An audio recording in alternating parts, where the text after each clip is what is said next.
ഈശോയുടെ സ്നേഹമുള്ളവരെ, സ്ലീഹാകാലത്തിൻ്റെ 4ാമത്തെ ഞായറാഴ്ചയിലേക്ക് നമ്മൾ പ്രവേശിക്കുകയാണ്. എന്താണ് ക്രിസ്തീയ ജീവിതം, എങ്ങനെയായിരിക്കണം ഒരു ക്രിസ്തു ശിഷ്യൻ എന്നൊക്കെ നമ്മൾ ഓർമ്മപ്പെടുത്തുന്ന വായനകളാണ് നമുക്കിന്നുള്ളത്. ഇന്നത്തെ സുവിശേഷത്തിൽ ഈശോ നമ്മളെ 3 കാര്യങ്ങൾ ഓർമ്മപ്പെടുത്തുന്നുണ്ട്. ശത്രുക്കളെ സ്നേഹിക്കുക, മറ്റുള്ളവർ നിങ്ങളോട് എങ്ങനെ പെരുമാറണം നിങ്ങൾ ആഗ്രഹിക്കുന്നുവോ അതുപോലെ നിങ്ങളും പെരുമാറുകയും, ദൈവം കരുണയുള്ളവരായിരിക്കുന്ന പോലെ നിങ്ങളും കരുണയുള്ളവരായിരിക്കും. ഈ 3 കാര്യങ്ങളും നമ്മളിൽ നിന്നൊരു റെസ്പോൺസ് പ്രതീക്ഷിക്കുന്നുണ്ട്. നമ്മൾ വെറും കാഴ്ചക്കാരെ നിൽക്കാതെ നമ്മളിൽ നിന്ന് ഒരു ആക്റ്റീവ് റെസ്പോൺസ് പ്രതീക്ഷിക്കുന്നുണ്ട്. മറ്റുള്ളവരെ സ്നേഹിക്കാനാണെങ്കിൽ, കരുണ കാണിക്കാനാണെങ്കിൽ, നന്മ ചെയ്യാനാണെങ്കിൽ നമ്മുടെ ഭാഗത്തൊരു ഇനീഷ്യേറ്റീവ് ഉണ്ടാകണമെന്ന് ഈശോ നമ്മളെ ഓർമ്മപ്പെടുത്തുന്നു. സ്നേഹം എന്ന വാക്കിന് ഗ്രീക്കിൽ പലതരം വാക്കുകളുണ്ട്. സ്റ്റോർജ് എന്ന് പറഞ്ഞാൽ നമുക്ക് സ്വാഭാവികമായിട്ടും ഒരാളോട് തോന്നുന്ന ഇഷ്ടമാണ്. ഫീലിയ, നമുക്ക് നമ്മുടെ ചങ്ങാതിയോടോ അല്ലെങ്കിൽ നമുക്ക് ഏറ്റവും അടുത്ത് നിൽക്കുന്ന നമ്മുടെ സുഹൃത്തുക്കളോടൊക്കെ തോന്നുന്ന സ്നേഹത്തിനെയാണ് അവർ ഫീലിയ എന്ന് പറയുന്നത്. എന്നാൽ അഗാപ്പെ, ഇത് സുവിശേഷത്തിൽ ഉപയോഗിച്ചിരിക്കുന്ന വാക്ക് അഗാപ്പെ എന്ന് പറഞ്ഞാൽ നമ്മൾ ബോധപൂർവം ഒരാളെ സ്നേഹിക്കാനെടുക്കുന്ന തീരുമാനത്തെയാണ് അഗാപ്പെ എന്ന് പറയുന്നത്. ഈശോയുടെ സ്നേഹം അഗാപ്പെ ആയിരുന്നു. ഈശോ ആരെയും മാറ്റി നിർത്തിയില്ല, എല്ലാവരെയും അവൻ സ്നേഹിച്ചു. തന്നെ ചതിക്കും, വഞ്ചിക്കും, തള്ളിപ്പറയുമെന്നൊക്കെ അറിഞ്ഞിട്ട് പോലും ഈശോ എല്ലാവരെയും ചേർത്ത് പിടിച്ച് ആരെയും മാറ്റി നിർത്താതെ എല്ലാവരെയും ഒരുപോലെ സ്നേഹിച്ചു. ഇതുപോലെ നമ്മളും ആരെയും മാറ്റി നിർത്താതെ എല്ലാവരെയും ഒരുപോലെ സ്നേഹിക്കണമെന്ന് ഈശോ ഓർമ്മിപ്പിക്കുന്നു. അതുകൊണ്ടാണ് ചോദിക്ക് പറയുന്നത്, നിങ്ങൾക്ക് ഇഷ്ടമുള്ളവരെ മാത്രം നിങ്ങൾ സ്നേഹിച്ചാൽ നിങ്ങൾക്ക് എന്ത് മേന്മയാണുള്ളത്? പാപികളും അതുപോലെ ചെയ്യുന്നില്ലേ? ഇന്നത്തെ ലേഖനത്തിലും പൗലോസ്ലീഹ നമ്മൾ ഓർമ്മപ്പെടുത്തുന്നത് തന്നെയാണ്. ഞാൻ ഗ്രീക്കുകാരുടെ അടുത്ത് ഗ്രീക്കുകാർ പോലെയും യഹൂദരുടെ അടുത്ത് യഹൂദരെ പോലെയുമാണ്. നിയമത്തിലുള്ളവരുടെ അടുത്ത് ഞാൻ അതുപോലെ, നിയമത്തിൽ നിന്ന് പുറത്തുള്ളവരുടെ അടുത്ത് ഞാൻ അവരെ പോലെ ഞാനായിത്തീരുന്നു. കാരണം ഇത് അവരെ ജയിക്കാൻ വേണ്ടിയാണ്. ഞാൻ ഇതെല്ലാം ചെയ്യുന്നത് ആ ഒരാൾ പോലും നഷ്ടപ്പെടാതിരിക്കാൻ വേണ്ടിയാണ്. ഞാനിത് ചെയ്യുന്നത് ഈശോയ്ക്ക് വേണ്ടിയാണ്, സുവിശേഷത്തിന് വേണ്ടിയാണ്. ഞാൻ എല്ലാവർക്കും എല്ലാമായി തീർന്നുവെന്ന് പൗലോസ്ലീഹ നമ്മൾ ഓർമ്മപ്പെടുത്തുന്നു. ആരെയും മാറ്റി നിർത്താതെ, ആരും ഒരാൾ പോലും നഷ്ടപ്പെടാതിരിക്കാൻ വേണ്ടി അവനെ പോലെ ആയിത്തീരുന്നു. അഗാപ്പെ. നമ്മളവരെ ഫരീസിയർ ഈശോയെ കുറ്റപ്പെടുത്തിയിരുന്നത് പലപ്പോഴും ചില നിയമലംഘനങ്ങൾക്ക് വേണ്ടിയാണ്.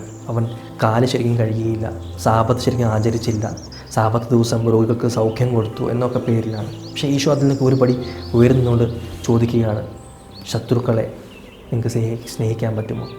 കണ്ണിന് പകരം കണ്ണ്, പല്ലിന് പകരം പല്ല് എന്ന നിയമം നിലനിൽക്കെ ഈശോ ചോദിക്കുന്നു, നിങ്ങളെ വേദനിപ്പിക്കുന്ന ഒരാളെ നിങ്ങൾക്ക് ക്ഷമിക്കാൻ സാധിക്കുമോ? നമ്മൾ ഒരാളെ അടിച്ചു കഴിഞ്ഞാൽ സ്വാഭാവികമായിട്ടും നമ്മുടെ പ്രതികരണം എന്ന് പറയുന്നത് തിരിച്ചടിക്കുക, അല്ലെ പ്രതികാരം ചെയ്യുക, ഉള്ളിൽ ദേഷ്യമോ പ്രതികാരമോ ഒക്കെ കൊണ്ട് നടക്കുക എന്നുള്ളതാണ്. എന്നാൽ ഈശോ ചോദിക്കുന്നു, നിങ്ങൾക്ക് ക്ഷമിക്കാൻ സാധിക്കുമോ? ഒരാൾ നമ്മുടെ കുപ്പായം എടുത്തു എന്ന് പറയുമ്പോൾ, മേലങ്കി എടുത്തു എന്ന് പറയുമ്പോൾ ആൾക്ക് അത്രമാത്രം ദാരിദ്ര്യമായിരിക്കാം, അല്ല ആൾക്ക് ആ മേലങ്കി കൊണ്ട് അത്രമാത്രം ആവശ്യമുണ്ട്. ആ ആവശ്യം മനസ്സിലാക്കി നിൻ്റെ കുപ്പായം കൂടെ കൊടുക്കണമെന്നാണ് ഈശോ പറയുന്നത്.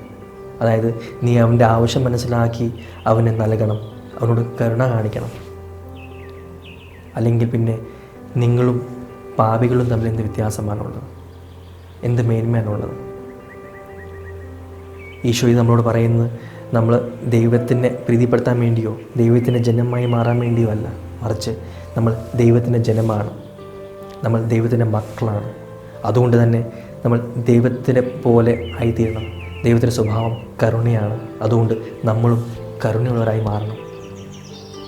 ഇതത്രയും എളുപ്പമല്ല. അതുകൊണ്ടാണ് പൗലോസ്ലീഹ വീണ്ടും ലേഖനത്തിൽ പറയുന്നത്, നിങ്ങൾ ഒരു ഓട്ടക്കാരൻ മത്സരത്തിൽ ഓടുന്ന പോലെ നിങ്ങൾ തന്നെ പരിശീലിപ്പിക്കണം. ഒരു അത്ലീറ്റ് അവൻ മത്സരത്തിന് ഓടുന്ന മുമ്പ് അവന് ഒത്തിരിയേറെ അധ്വാനമുണ്ട്, പരിശ്രമമുണ്ട്, അവൻ ഒത്തിരി വേർപ്പൊഴുക്കുന്നുണ്ട്, അവൻ്റെ ശരീരത്തെ അവൻ പാകപ്പെടുത്തുന്നുണ്ട്. അതുപോലെ നിങ്ങളും നിങ്ങളുടെ ശരീരത്തെ, മനസ്സിനെ ഈ ക്രിസ്തീയ ജീവിതത്തിന് വേണ്ടി പാകപ്പെടുത്തണം. ക്രിസ്തീയ ജീവിതം എന്ന് പറയുന്നത് ഒരു ജീവിത ശൈലിയാണ്, അത് ഒരു ആറ്റിറ്റ്യൂഡാണ്. നമ്മളും അങ്ങനെ നമ്മളെ രൂപപ്പെടുത്തേണ്ടിയിരിക്കുന്നു. അങ്ങനെ ആ ഒരു ഓട്ടക്കാരൻ ഓടി വിജയ കിരീടം നേടുന്ന പോലെ അവസാനം നമുക്കൊരു കിരീടം ലഭിക്കും. പ്രിയമുള്ളവരെ, നമ്മളിന്ന് ജീവിക്കുന്നത് വസ്തുക്കളെ സ്നേഹിക്കുകയും മനുഷ്യരെ ഉപയോഗിക്കുകയും ചെയ്യുന്ന ഒരു കാലഘട്ടത്തിലാണ്. അവിടെ ഈശോ നമ്മൾ ഓർമ്മപ്പെടുത്തുന്നു, കരുണ കാണിക്കുക, മറ്റുള്ളവരുടെ വിഷമങ്ങളും സങ്കടങ്ങളും മനസ്സിലാക്കുക, അവരോട് കരുണ കാണിക്കുക, അവൻ്റെ ആവശ്യം മനസ്സിലാക്കി നമുക്കുള്ളതുപോലെ കൊടുക്കാൻ അവൻ്റെ വേദനകൾ മനസ്സിലാക്കി നമുക്കാവുന്ന പോലെ സഹായങ്ങൾ ചെയ്യാൻ, ആരെയും മാറ്റി നിർത്താതെ എല്ലാവരെയും ചേർത്ത് പിടിച്ചുകൊണ്ട് സ്നേഹിക്കാൻ, വിഭജനത്തിൻ്റെ അല്ല ഐക്യത്തിൻ്റെ സുവിശേഷമാണ് ഈശോ നമ്മളെ പഠിപ്പിക്കുന്നത്. അതിനുവേണ്ടി നമുക്ക് പരിശ്രമിക്കാം. ദൈവം നമ്മളെ അനുഗ്രഹിക്കട്ടെ.